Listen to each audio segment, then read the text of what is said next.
Jacob T. Marley was dead to begin with. There's no doubt whatsoever about that. The register of his burial was signed by the clergyman, the clerk, the undertaker, and the chief mourner. Ebenezer Scrooge signed it. His name was good upon change for anything he chose to put his hand to. Old Marley was dead as a doornail. Now Scrooge knew he was dead. And how could it be otherwise? The two of them were partners for, I don't know how many years. Scrooge was his sole executor, his sole assigner, his sole friend, and his sole mourner. And even Scrooge was not so dreadfully cut up by the sad event that, being a man of excellent business, on the very day of Marley's funeral, Scrooge solemnized with an undoubted bargain. Scrooge never bothered to paint Marley's name out on the sign that hung above the door. There it was for years afterwards, Scrooge and Marley. That was the name of the firm, and sometimes people new to the business referred to Scrooge as Scrooge, and sometimes they referred to him as Marley. Scrooge answered to both names. It mattered very little to him one way or the other. As I said before, Scrooge knew Marley was dead. And you must distinctly remember that fact, for nothing good will come from the story I'm about to relate. Once upon a time, of all good days in the year, Christmas Eve, old Scrooge sat busy in his counting house. But he was a tight-fisted hand at the grindstone, a squeezing, wrenching, grasping, scraping, clutching, covetous old sinner, hard and sharp as flint from which no fire had ever been struck.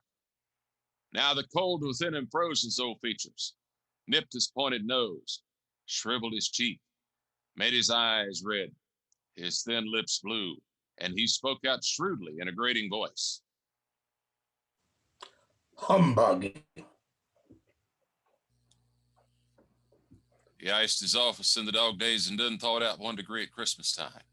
It was cold, bleak, biting weather, and the door of Scrooge's counting house was open so that he might keep his eye upon his clerk, who in a dismal little cell beyond was busy copying letters.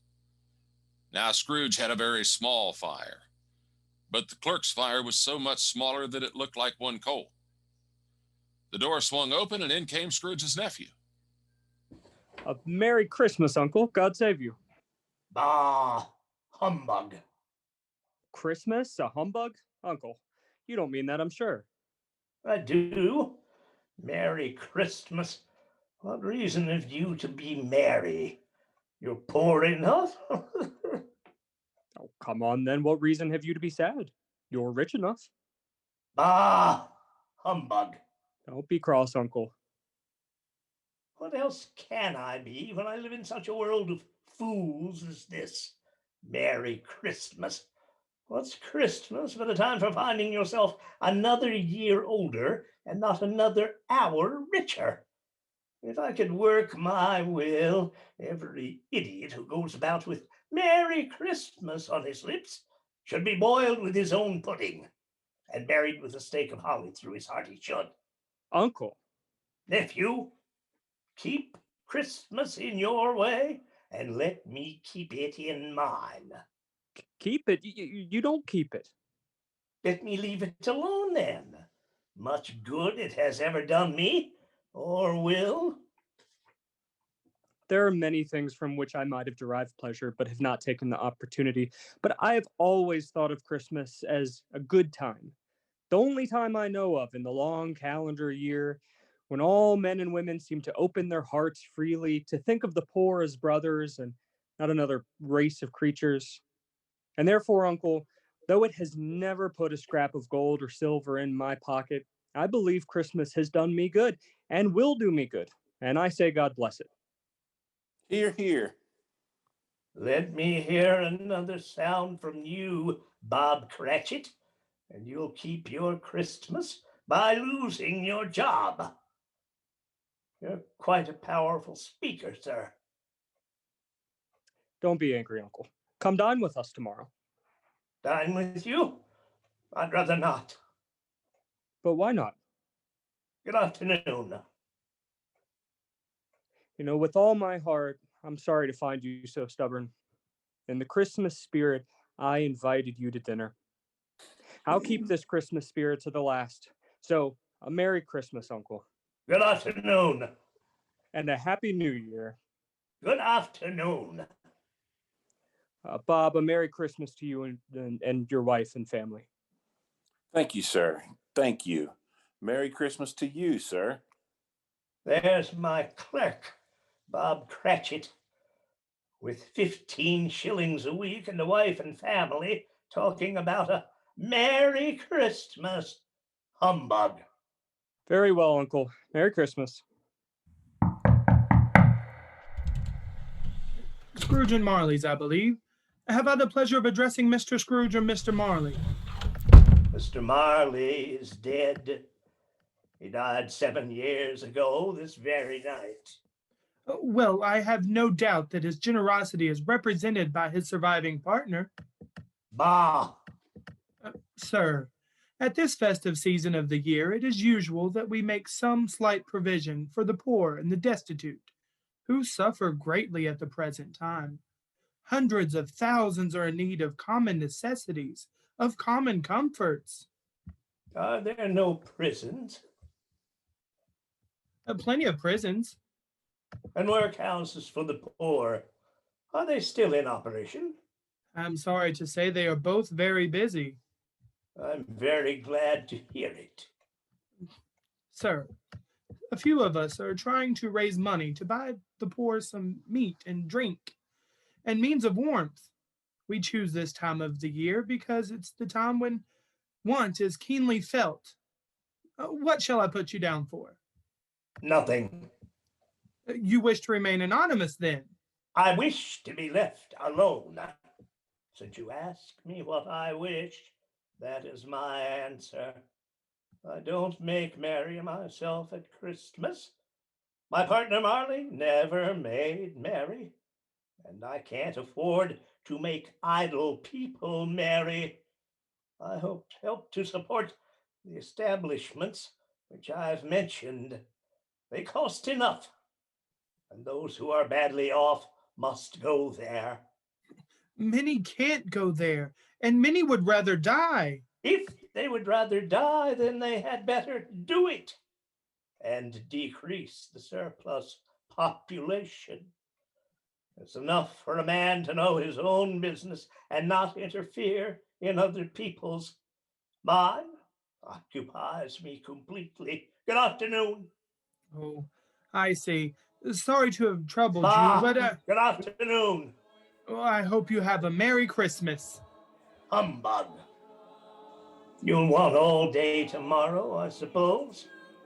If convenient, sir. Well, it's not convenient, and it's not fair. If I was to hold back half a crown, you'd think yourself ill-used, I'll be bound. And yet you don't find me abused for paying a day's wages for no work. But, sir, Christmas comes only once a year. Poor excuse for picking a man's pocket every 25th day of December. But I suppose you must have the whole day. Be here all the earlier next morning. Oh, yes, sir. Mr. Scrooge, Merry Christmas. Now, Scrooge lived in chambers which once belonged to his deceased partner, Jacob Marley. They were a gloomy suite of rooms, old enough now and dreary enough, for nobody lived in it but Scrooge. The yard was so dark that even Scrooge, who knew its every stone, had to grope with his hands. Now, it is a fact that there was nothing at all particular about the knocker on the door, except that it was a very large knocker. Now, it happened that Scrooge, having his key in the lock of the door, saw in that knocker, without its changing any, not a knocker, but Marley's face. Marley's face. It had a dismal light about it. It looked at Scrooge as Marley used to look. The hair was curiously stirred as if by breath, and though the eyes were wide open, they were perfectly motionless. Now, as Scrooge looked fixedly at this phenomenon, it was a knocker again. Put his hand upon the key he had relinquished, turned it sturdily, walked in, and closed the door with a bang. The sound echoed through the house like thunder. But Scrooge wasn't a man to be frightened by echoes. It was dark, but darkness was cheap, and, well, he liked it. I love it. He checked the room to see that all was right. Nobody behind the door. Nobody under the chair. Nobody under the bed. Seeing that all was right, he began to get ready to go to bed.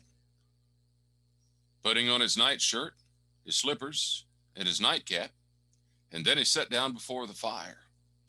Oh, it was a very low fire indeed, and nothing on such a bitter night, and Scrooge was obliged to sit close to it and lean over it before he could extract the least sensation of warmth from such a small handful of fuel. Now, as he leaned forward in his chair, his glance happened to rest upon a bell, a disused bell that hung in the room and communicated, for some purpose long forgotten, with a chamber in the highest story of the building. It was with great astonishment and a strange dread that as he looked at this bell, he saw it begin to swing. First softly, then so loudly that every bell in the house joined in and rang also. All of this bell ringing must have lasted for half a minute, but to Scrooge it seemed as though it was a terrifying hour. The bell ceased only to be followed by a clanging noise deep down below, as if some person were dragging a heavy chain over the cask in the wine cellar. Scrooge then suddenly remembered that ghosts in haunted houses were described as dragging chains. Then followed a series of strange sounds as feet were mounting the stairs, coming closer, closer, and closer toward his room. Scrooge, suddenly aware that some weird happening was about to occur, hugged his shivering body as he waited in fear and trembling. I know you. I know you. Marley's ghost. How now? What do you want with me? Much. Who are you? Ask me who I was. Who were you then? In life, I was your partner, Jacob Marley. Can you sit down? I can. Well, do it then. You don't believe in me. I don't. What evidence would you have of my reality beyond your own senses? I don't know. Why doubt your senses? Because a little thing affects them. A slight disorder of the stomach makes them cheats. You may be an undigested bit of beef, a blot of mustard, a crumb of cheese, a fragment of underdone potato. There is more of the gravy than of the grave of you, whoever you are. Humbug, I tell you, humbug. Mercy, dreadful apparition, why do you trouble me? Oh, man of worldly mind, do you believe in me or not? I do. I must. But why do spirits walk on earth, and why do they come to me? It is required of every man that the spirit within him should walk abroad among his fellow men. And if that spirit goes not forth in life, it is condemned to do so after death. It is doomed to wander through the world. Oh, woe is me, and witness what it cannot share, but might have shared on earth and turned to happiness. You are fettered. Tell me why. I wear the chain I forged in life. I made it link by link, and of my own free will I wore it. Is its pattern strange to you? Or would you know the weight of the strong coil you bear yourself?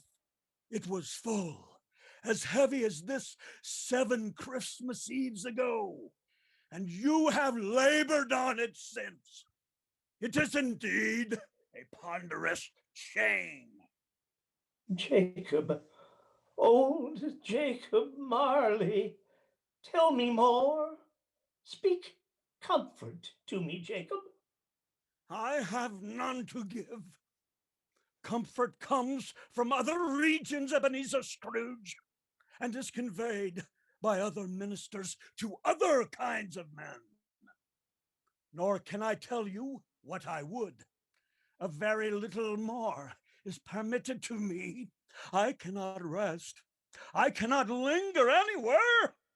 In life, my spirit never walked beyond the narrow limits of our counting house. Mark me! And weary journeys lie before me. Oh. You must have been very slow about it, Jacob. Slow? 7 years dead and traveling all the time? The whole time. No rest, no peace. Incessant torture of remorse. Oh. You travel fast. On the wings of the wind. You must have covered quite a quantity of ground in 7 years. Oh, captive, bound and double ironed is not to know that any Christian spirit, working kindly in his little sphere, whatever it may be, will find its mortal life so short for its vast means of usefulness.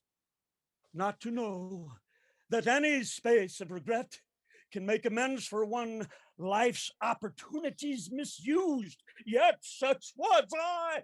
Oh, such was I. Oh. But you were always a good man of business, Jacob. Business.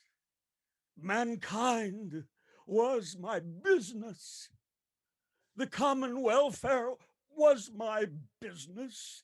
Charity, mercy, forbearance, and benevolence were all my business. The dealings of my trade were but a drop of water in the comprehensive ocean of my business. At this time of year I suffer most.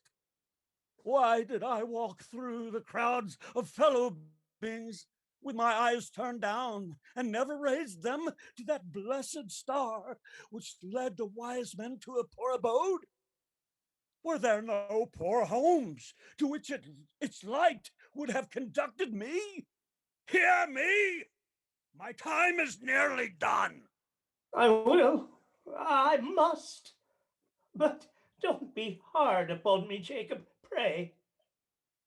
How it is that I appear before you in a shape that you can see, I may not tell.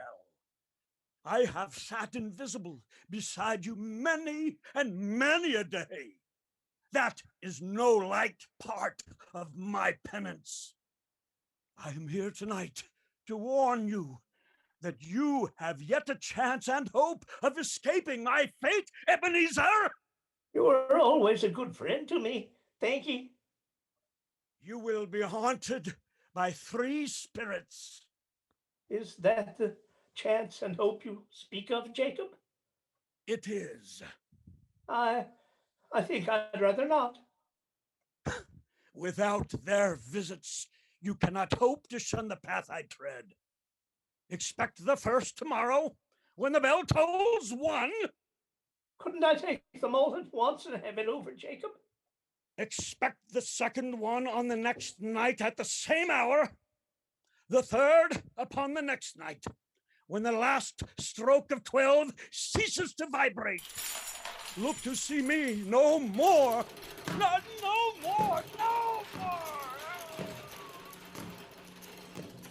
When it had said these words, the spirit walked backwards from Scrooge until it disappeared, and the night became as it had been when Scrooge arrived home. He tried to say humbug, but stopped at the first syllable. Humbug. And being much in need of repose from the emotion he had undergone, went straight to bed, and fell asleep upon the instant. Now when Scrooge awoke, the chimes of a neighboring church were striking the hour. Old Marley had warned him of the visitation when the bell tolled 1, and he resolved to lie awake until the hour was past. A quarter past. Half past. A quarter to it. The hour itself. He spoke before the hour bell sounded, which it now did with a deep, dull, hollow, melancholy one. The curtains of his bed were drawn aside, and Scrooge found himself face to face with the unearthly visitor who drew them. It was a strange figure. Its hair, which hung down its neck and down its back, was white as if with age. Who are you? Who are you? I am the ghost of Christmas past. Long past? No, your past. Please be gone, spirit. What? Would you so soon put out the light I give? Yes? No. What brings you here? Your welfare. I'm much obliged, but I cannot help but think that my welfare would be better served by a night of unbroken rest. Rise and fly with me. I'm mortal. I'll fall. Touch my hand. You shall be upheld. Lead me where you will. As the words were spoken, they passed through the wall and stood upon an open country road with fields on either side. Now the city had entirely vanished. The darkness and the mist had vanished with it, for it was a clear, cold winter day, with snow upon the ground. Now Scrooge was conscious of 1,000 odors floating in the air, each one connected with 1,000 thoughts, hopes, and joys, and cares long, long forgotten. Good heavens! I was born in this place. I was a boy here. Your lip is trembling. And what is that upon your cheek? Nothing. Lead me where you will. You remember the way? Remember it? I could walk it blindfold. Good heavens! There's my school. I was a boy here. Oh, no, spirit, no. I remember too much here. Strange to have forgotten it for so many years. Oh, I remember it all too well. The school is quite deserted. A solitary child, neglected by his friends, is left there still. I know, I know. It is I, as I used to be. Poor boy. Yes, it was one Christmas time when I was left here all alone to read about Ali Baba. Dear old honest Ali Baba and Robinson Crusoe. They were my only friends in those days. Poor boy. I wish, but it's too late now. My sister Fan came late on Christmas Eve to take me home. Listen. I have come to bring you home, brother, to bring you home for Christmas. Home for good and all. Father is so much kinder than he used to be. He spoke gently to me the other night when I was going to bed, and I wasn't afraid to ask him once more if you might come home. He said, yes, you should. He sent me in a coach, and later you are to get a job. You are never coming back here. But first, we are to be together for Christmas and have the merriest time in all the world. Oh, Fan, dear sister, the family together for Christmas. Always a delicate creature, whom a breath might have withered. But she had a kind heart. You're right. So she had. She died a woman, but had a child. One child. Your nephew.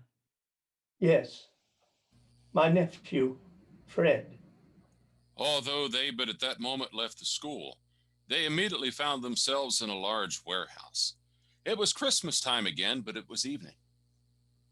Do you know this place? Know it? Ha! I was apprenticed here. Good heavens, there's old Fezziwig. It's Fezziwig himself alive again.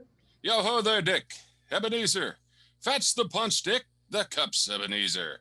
Dick Wilkins, to be sure. Bless me, there he is. He was much attached to me, was Dick. Yo-ho, my boys. No more work tonight. Christmas Eve, Dick. Christmas, Ebenezer. Let's have a cup of Christmas cheer. Merry Christmas. Helly-o. Clear away, my lads. Let's have lots of room in here. Cheery up, Ebenezer. Well, clear away. There's nothing they wouldn't have cleared away or couldn't have cleared away with old Fezziwig looking on. It was done in a minute. The warehouse was a ballroom. In came Mrs. Fezziwig, one vast substantial smile. In came the Miss Fezziwigs and all the young men and women employed in the business. And they all came, anyhow and everyhow.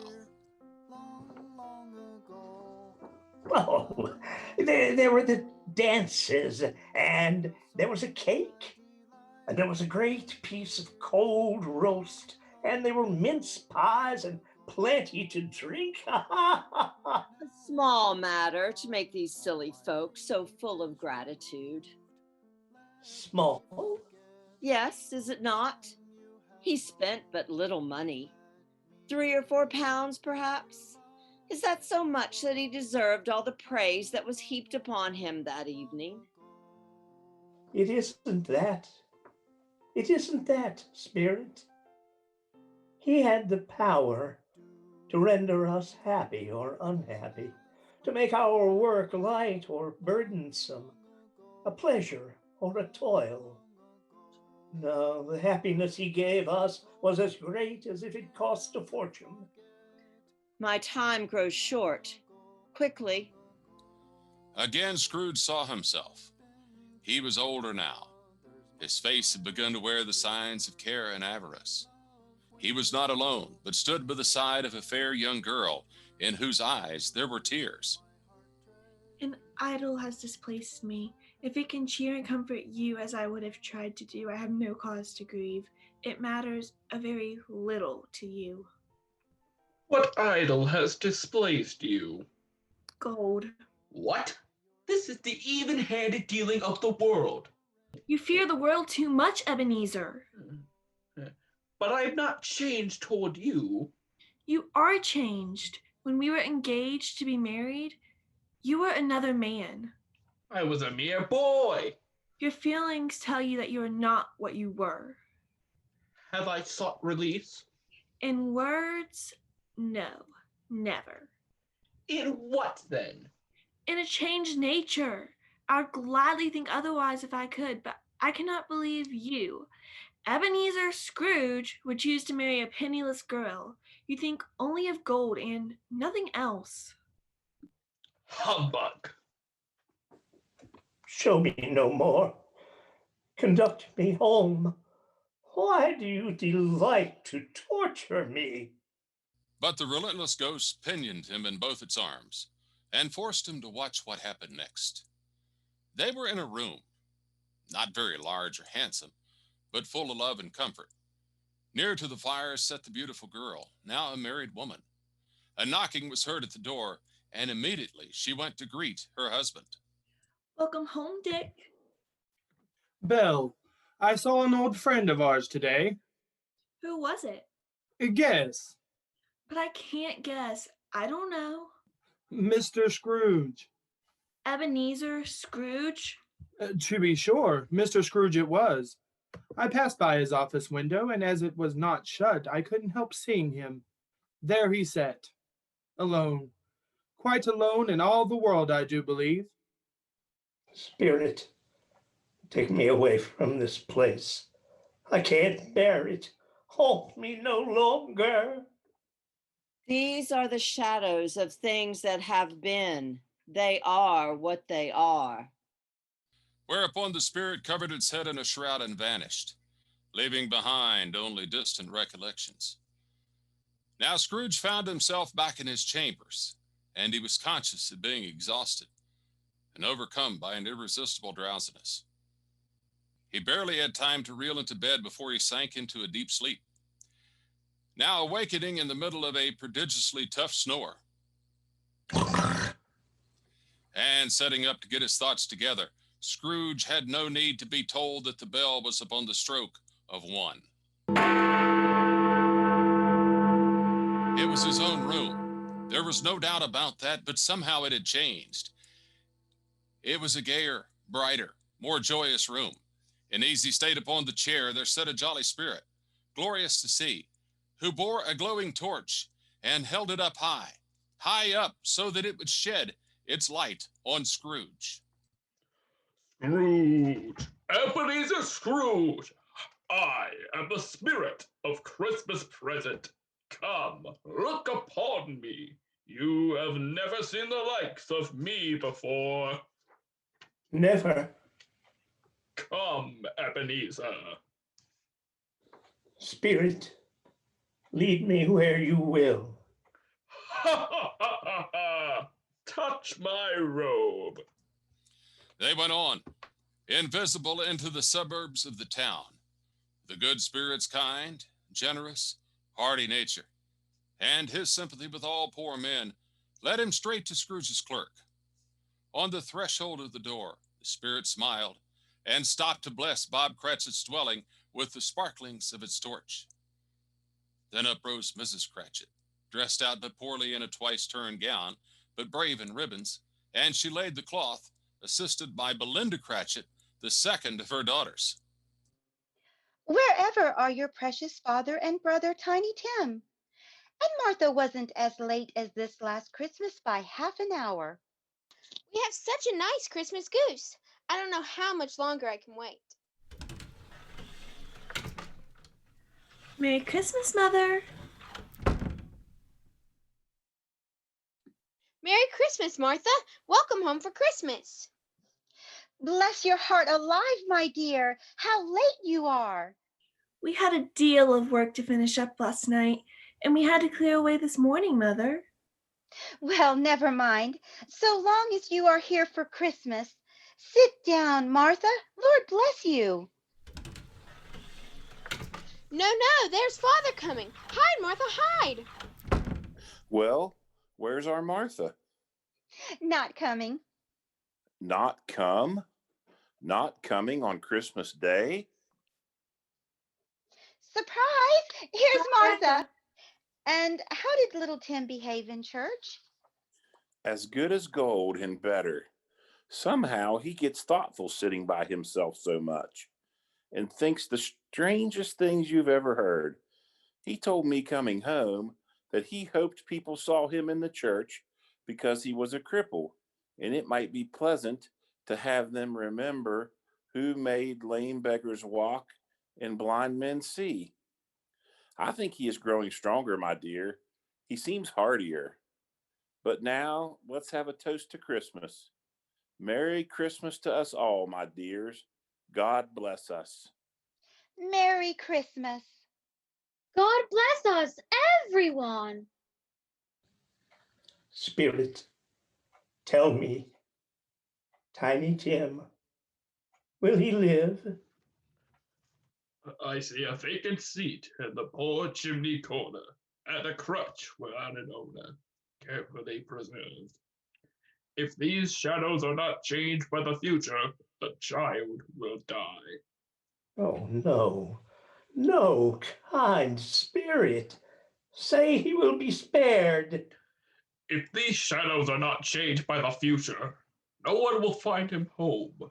What then? If he should die, he better do it and decrease the surplus population. Man, if man you be in heart, do not think such thoughts. Will you decide what men shall live and what men shall die? It may be in the sight of heaven You are more worthless and less fit to live than millions, like this poor man's child. To Mr. Scrooge, I give you Mr. Scrooge, the founder of our feast. The founder of our feast, indeed. I wish I had him here. I'd give him a piece of my mind to feast upon, and I hope he'd have a good appetite for it.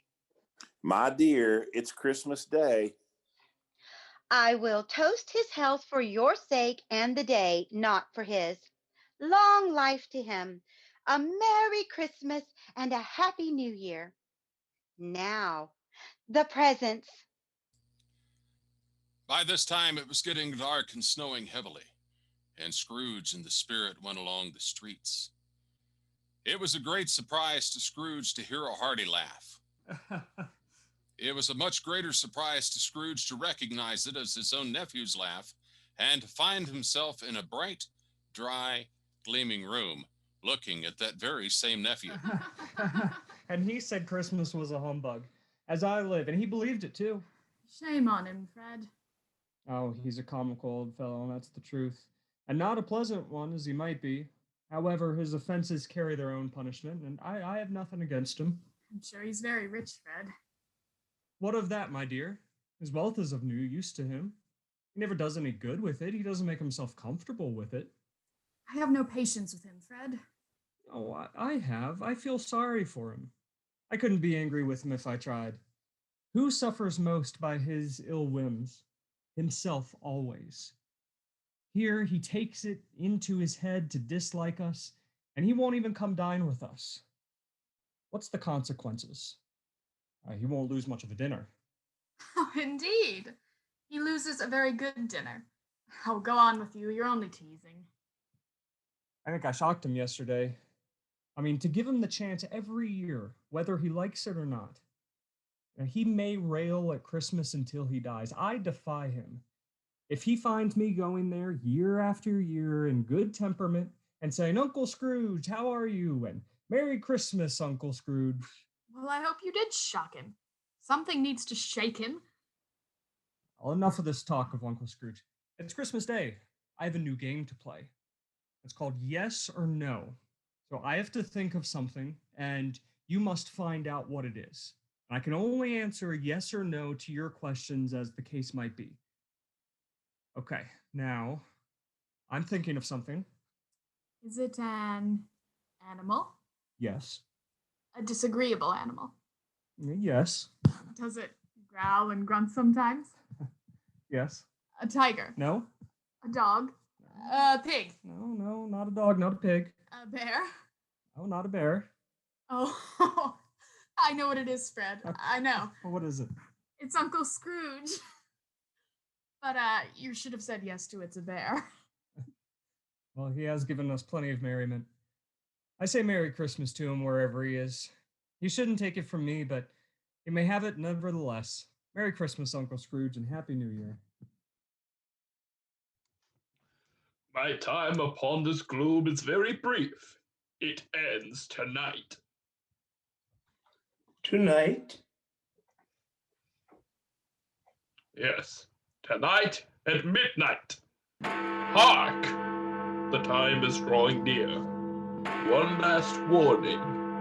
I see the writing that spells doom, unless the writing be changed.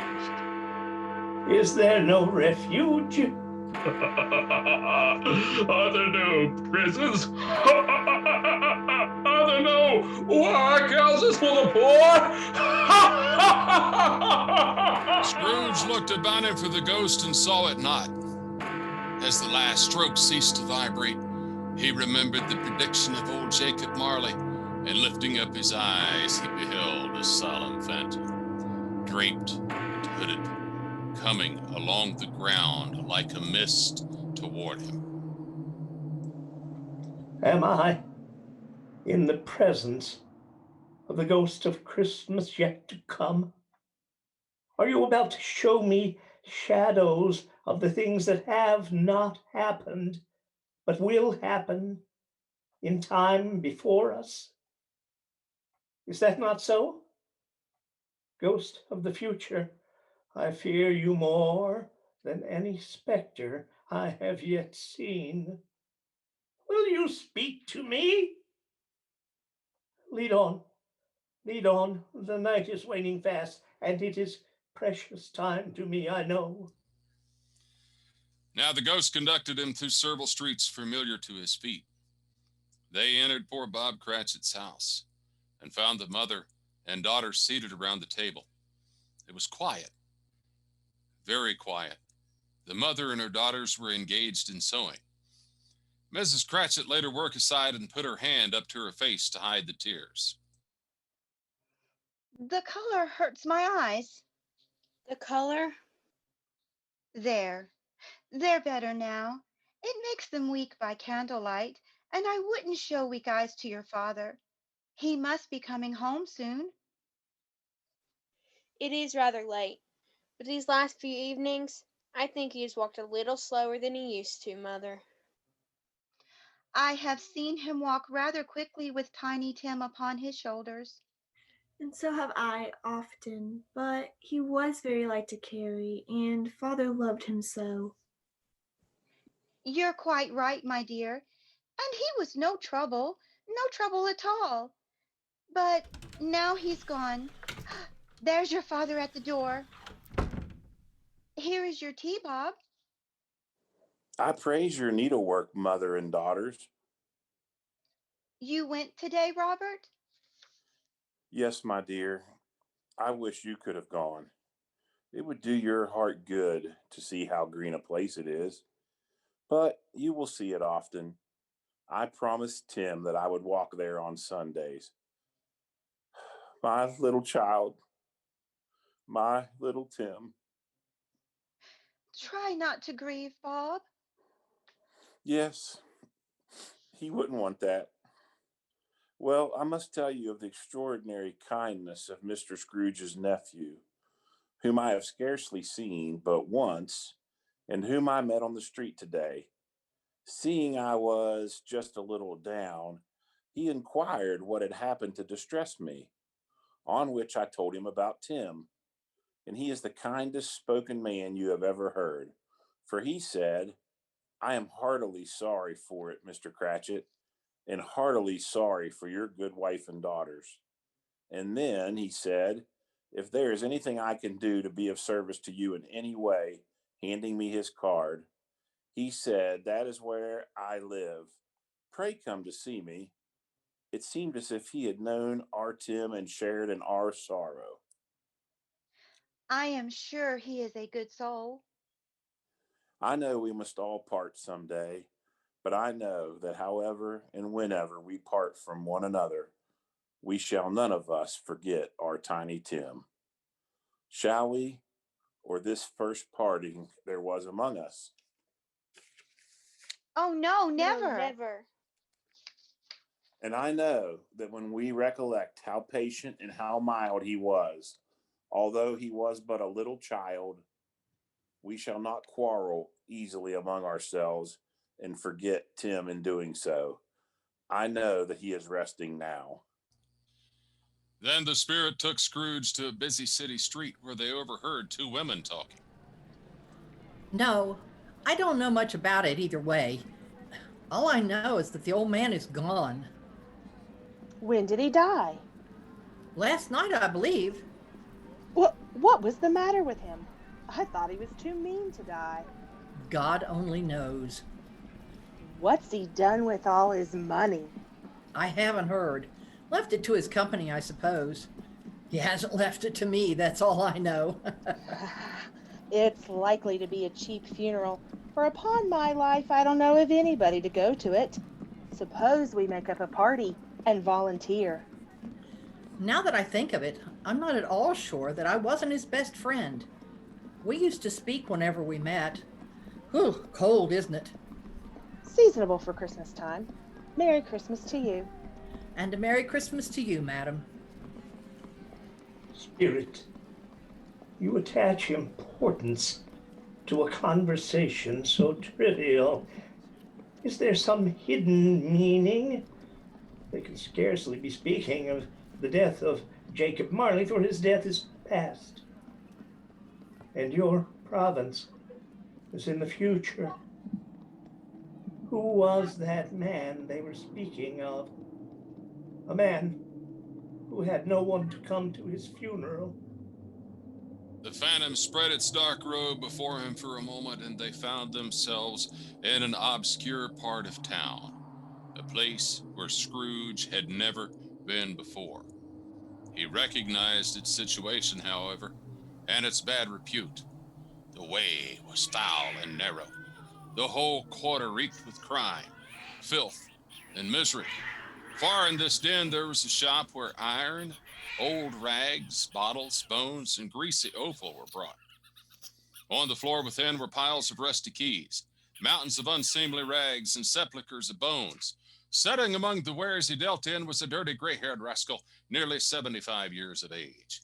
Scrooge and the Phantom came into the presence of this man just as two women with heavy bundles slunk into the shop. Me? No, it's my turn. Let me go first. We three have not met here without reason. Here now, I'm first. No, Mrs. Dilber, I'm first. Here now, ladies, one at a time. Well, we couldn't have met at a better place. We three are suited to our calling. Why, we're well matched. Yes. Everyone has the right to take care of themselves. He always did. Very well. Who's the worse for a loss of a few things like these? Not a dead man, I suppose. No, indeed. Quite right, ladies. Quite right indeed. If he wanted to keep him after he was dead, why wasn't he nice in his lifetime? If he had been, he'd had someone to look after him after he was struck with death, instead of lying there all alone by himself, gasping out his last breath. Them's the truest words ever spoke. It's a judgment on him. Oh, I wish it were a heavier one. I could have laid me hands on something else. Open me bundle, Joe, and let me know the value of it. No. Me bundle first, Joe. Oh, all right. Open her bundle first, if it'll please her ladyship. All right, well, so it is. Now, what have we got here? A silver spoon, a pair of sugar trinkies, sheets, towels, 10 shillings for the whole lot. What? No. Well, I always give too much, ladies. It's a weakness of mine. And if you ask me for another penny, I'll repent of being so liberal and knock off half a crown. Now me bundle, Joe. Well, what do you call these? Bedclothes. Bedclothes. Bedclothes? You don't mean to say you took them off him with him still lying there? Yes, I do, and why not? Oh, you were born to make a fortune, weren't you? And you'll do it, too. You don't suppose he had anything catching, do you? No, don't be afraid of that. You may look that shirt through and through till your eyes ache, and you'll not find a hole in it. It's the best he had, and a fine one, too. They'd have wasted it if it hadn't been for me. Well, what do you call wasting it? Putting it on him to go to the grave. Somebody was fool enough to do it, but I took it back off again. It's the end of it, you see. He frightened everyone away from him in life to profit us when he was dead. Spirit, I think I see. My life tends to be a little like that unhappy man's. Spirit, who was that man? That man that no one cared for? Spirit, what is this? Why do you bring me here, this graveyard? These are the shadows of the things that might be. Man's lives foreshadow certain ends. Yet, if the lives be changed, the end will change. Look closely at that headstone. Ebenezer Scrooge. Am I that man? That man that no one loved? No, spirit, oh, no, no, no. Spirit, hear me. I am not the man I was. I will honor Christmas in my heart and keep it all the year. I will live in the past, the present, and the future. I will not shut out the lessons that they teach. Oh, tell me, I may rub away the writing on this stone. Tell me. Holding up his hands in one last prayer to have his fate reversed, he saw an alteration in the phantom's hood and dress. It shrunk, collapsed, and dwindled down into a bedpost. Yes, that bedpost was his own. The bed was his own. The room was his own. Best and happiest of all, the time was his own, to make amends in. He was so flustered and so glowing with his good intentions that his face was wet with tears. I will change things. I will. I know I will. A Merry Christmas to everybody. A Happy New Year to all the world.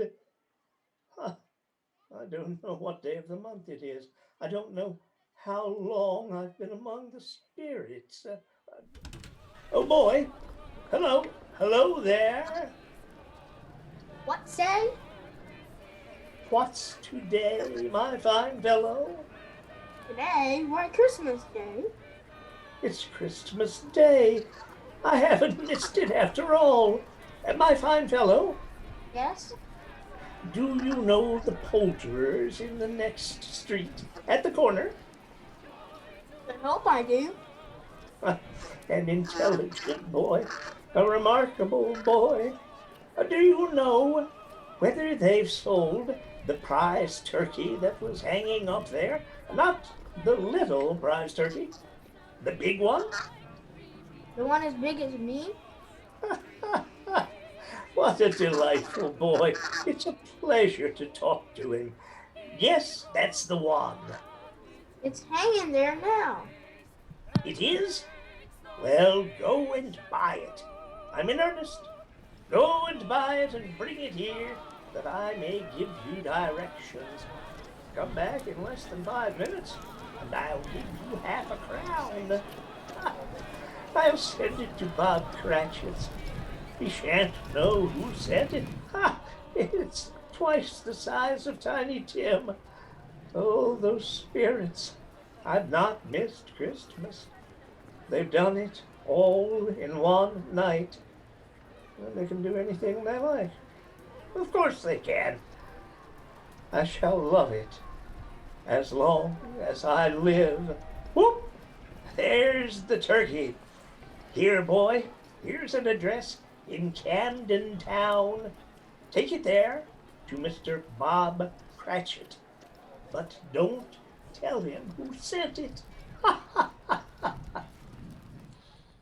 The chuckle with which he said this, and the chuckle with which he paid for the turkey, and the chuckle with which he paid for the cab, and the chuckle with which he paid the boy, were only to be exceeded by the chuckle with which he sat down breathlessly in his chair and chuckled until he cried. He then dressed himself in all his best, and at last got out into the street. Now by this time the people were pouring forth. Scrooge walked with his hands behind him and regarded everyone he met with a delightful smile. He went to church and he walked about... Yes, you went to church and walked about the streets and found that everything could yield him pleasure. But in the afternoon, he turned his steps back toward his nephew's house.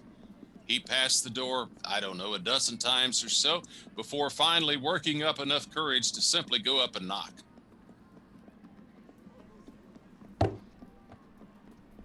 Fred? Oh, bless my soul. Who's that? It is I, your Uncle Scrooge. I have come to dinner. Will you let me in, Fred? Let him in. It's a mercy he didn't shake his arm off. Nothing could be heartier. It was a wonderful party. A wonderful party. But Scrooge was early at the office the next morning. Oh, he was early there. If only he could be there first and catch Bob Cratchit coming late. That was the thing he'd set his heart upon. And he did it too. Yes, he did. The clock struck 9. No Bob. 1:15. No Bob. Cratchit was a full 18 minutes and a half behind his time. Scrooge sat with his door open so that he might see him come into the office. Bob's hat was off before he opened the door, and his comforter too. And he was on his stool in a jiffy, driving away with his pen as if he were trying to overtake 9 o'clock.